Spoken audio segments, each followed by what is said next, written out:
Guys, good afternoon yun. Sold na yung Mahoraga natin. Set na siya kay Megumi.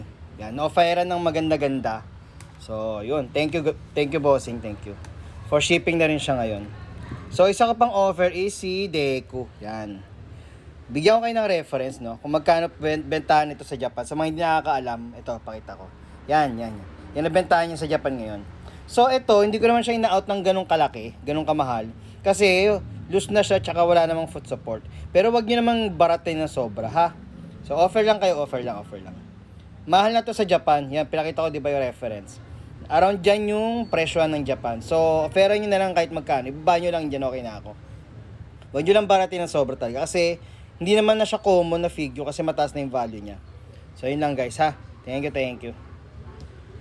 To bossing, thank you. Sold na.